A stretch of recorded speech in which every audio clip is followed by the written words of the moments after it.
Es gibt viele Gründe, warum die Theologen daran zweifeln, dass die Bibel das Wort Gottes ist. Und ich werde euch inshallah ein paar davon zeigen.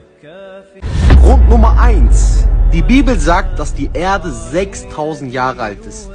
Und das bestätigen auch die Gelehrten. Schaut euch dieses Video an, inshallah. How old is the earth? The historical record actually tells us. Yep. Tells us that God created everything in 6 days. It tells us that Adam was 130 years old when his son Seth was born, and Seth was 105 when his son Enos was born, and they're all the way down to Noah. And it says in the 600th year of Noah's life, the flood took place. And you'll discover that the flood occurred 1,656 years after the creation. And then you can follow on and discover that Abraham was born about 2,000 years after the creation. From Abraham to Jesus is about 2,000 years. And from the time of Jesus to the present day is about 2,000 years. So if you add those up, according to the Bible, and this is not my idea, here we are about 6,000 years after the creation. Now that's a bombshell. Hier zeige ich euch jetzt einen PhD-Professor, der diese These widerlegt, dass die Erde 6000 Jahre alt ist. According to the Bible, the earth is only around 6,000 years old. Is there any evidence to support that? Indeed there is. All right, let's see it.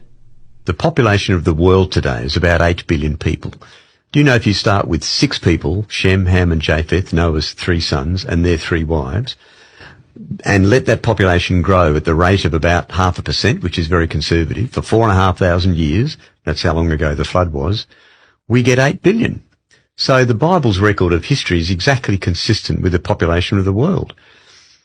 No, it's not, because the world population has grown at a rate of about 0.04% from around 10,000 BCE to around 1700 CE, at which point it started to increase, and it topped out in 1964 at 2.24%.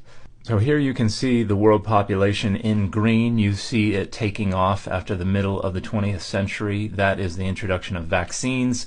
That is the infant mortality rate plummeting.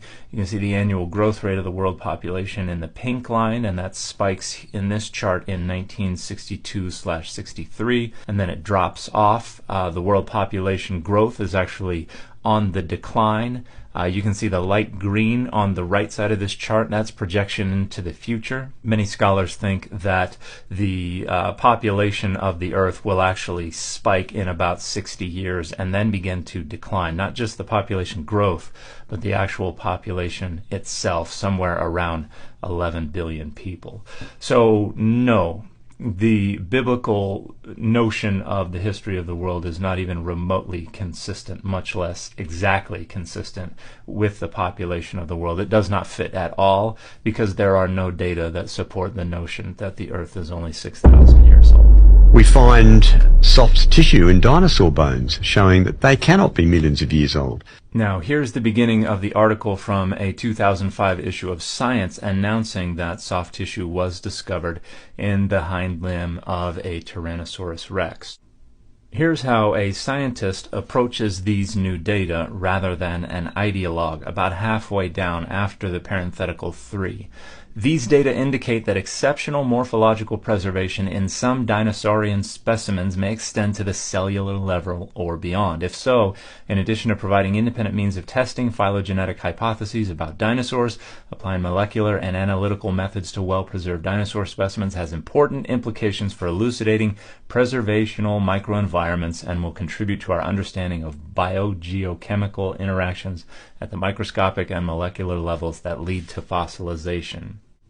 And 8 years later, research and data have contributed to a new theoretical model for how those microenvironments can contribute to the preservation of soft tissue after such long periods of time, and it has to do with the role of iron and oxygen chemistry, including the presence of carbon-14 in dinosaur bones.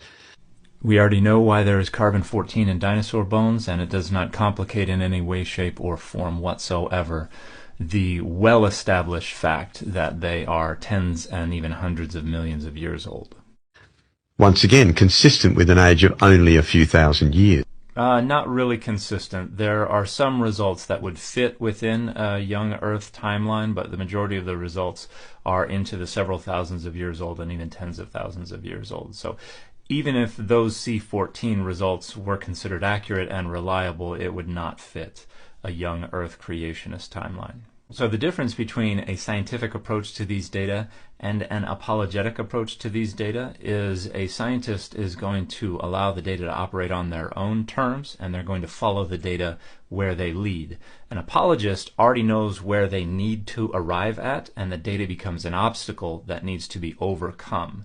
And they have to try to make a case that the data are not an obstacle, but they're making that case to people who already agree and who want to believe. And so they don't actually have to make a compelling case, they just have to show that it's not impossible. And as long as they can gin up the tiniest little sliver of not impossible for those people who already agree to hold on to, they can feel validated in their agreement. And that is the entire goal of apologetics. It's not to convince people who actually allow the data to operate on their own terms and follow the data where they lead. It's to make people who already want to believe feel validated in that belief. Jetzt wird der ein oder andere sich fragen, was sagt der Islam dazu? Laut dem Islam ist die Erde nicht 6000 Jahre alt, sondern älter. Dieser Koranvers, den ich jetzt hier einblende, beweist, dass vor Adam schon Lebewesen existiert haben auf der Erde. Denn Allah sagt im Koran in Sura 2, Vers 30 und 31: Und als dein Herr zu den Engeln sprach, wahrlich, ich werde auf der Erde einen Nachfolger einsetzen, sagten sie, willst du auf ihr jemanden einsetzen, der auf ihr Unheil anrichtet und Blut vergießt, wo wir doch deinen Lobpreise und deine Herrlichkeit rühmen? Er sagte, wahrlich, ich weiß, was ihr nicht wisst. Und er brachte Adam alle Namen bei, dann brachte er diese vor die Engel und sagte, nennt mir die Namen dieser Dinge, wenn ihr wahrhaftig seid. Und hier ist noch eine allgemeine muslimische Erklärung zu dieser Sache. Zur biblischen Genealogie, welche die Basis des jüdischen Kalenders formt, gehört die Behauptung, dass die Welt heute 5738 Jahre alt sei. Solche Behauptungen sind kaum zulässig. Unser Solarsystem mag ungefähr 4,25 Milliarden Jahre alt sein und die Erscheinung von Menschen auf der Erde, wie wir sie heute kennen, mag geschätzt werden in 10.000 von Jahren, wenn nicht noch länger. Es ist daher sehr wichtig, davon Notiz zu nehmen, dass der Koran solche Indikationen zum Alter der Erde nicht beinhaltet und dass dieses spezifisch für den biblischen Text gilt.